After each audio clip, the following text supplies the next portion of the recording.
Pemirsa, dunia otomotif terbilang mendapatkan pukulan karena ekonomi yang melambat. Sebaliknya, subsektor perikanan tumbuh baik. Bahkan tumbuh hampir 2 kali pertumbuhan ekonomi nasional. Mari kita simak data berikut ini.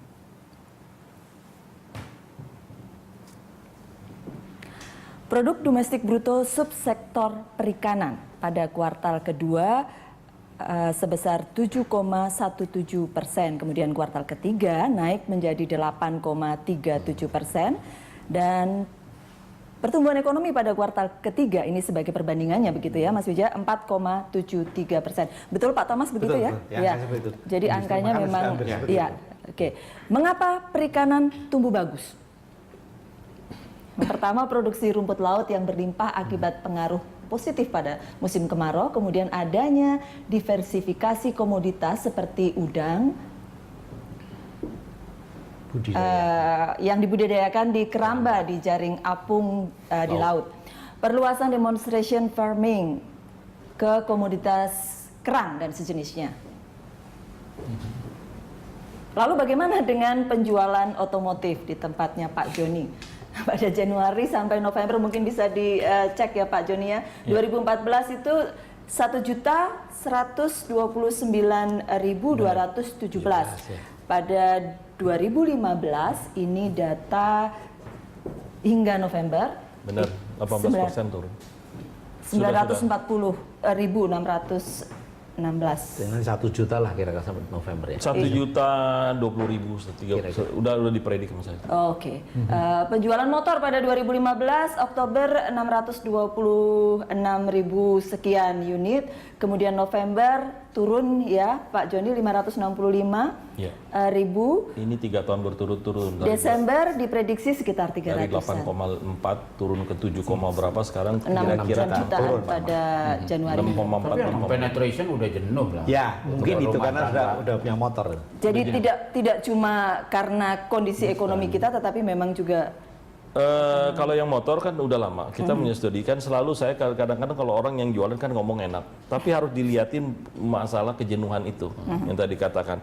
Apakah jenuhnya itu di kapan itu? Apakah akan growing terus? Menurut saya kalau sudah berapa motorisasinya, udah berapa satu orang punya 4 motor atau satu orang, itu kayaknya sih udah harus dipikirkan ya, itu kapasitas yang harus. Bagaimana dengan mobil? Kalau mobil sih belum, masih jauh. Masih jauh. Sebagai bandingannya dengan Thailand. Thailand itu satu mobil itu untuk 50 orang, 56. Di Indonesia satu mobil untuk 150-an. Jadi mesti 1,3. Kalau Thailand pernah 1,3, mestinya very simple, kita 3,9.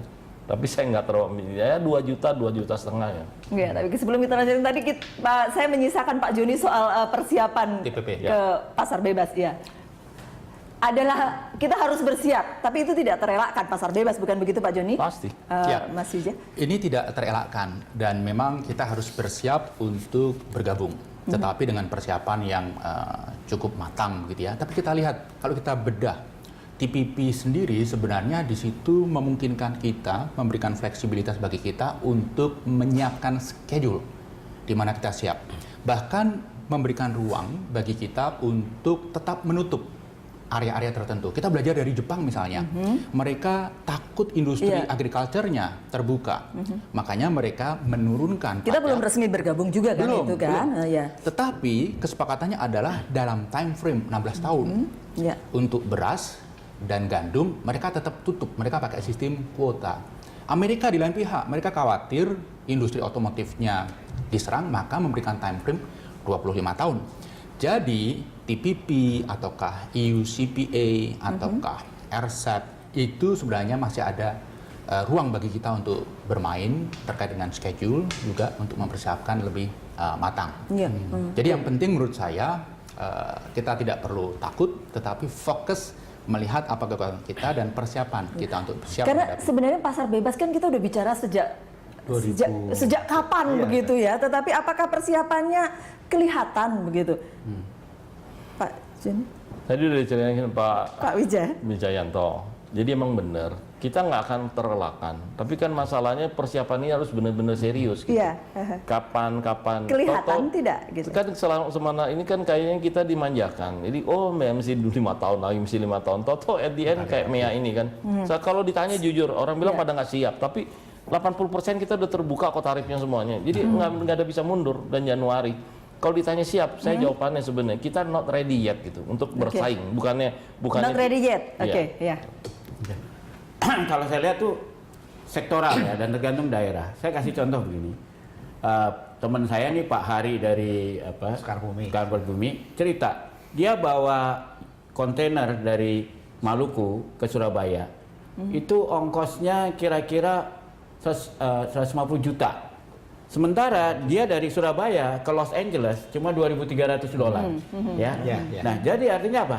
Artinya kalau misalnya Filipina punya produk, dia bisa langsung masuk ke Maluku, itu Jakarta pasti kalah atau Surabaya, ya kan? Nah, begitu kita terbuka di ferry-ferry kita itu kita nggak kompetitif bahkan di dalam negeri. Nah, tapi mudah-mudahan dengan tol laut ini kalau jalan, maka kalau ongkos dari Surabaya ke California $2.300, mestinya dari situ ke Maluku bisa jauh lebih murah dong, dari 2.300. Kalau itu jalan, maka bisa terbalik. Bahkan kita dari Maluku bisa bersaing dengan produk lokal Filipina di Filipina. Nah, inilah yang harus kita kerjakan. Mungkin itulah memang yang jadi problem dari persiapan MEA ataupun TPP adalah persiapan dari MEA yang sudah jelas-jelas di depan mata masalah kita. Distribusi, masalah transportasi, masalah suku bunga.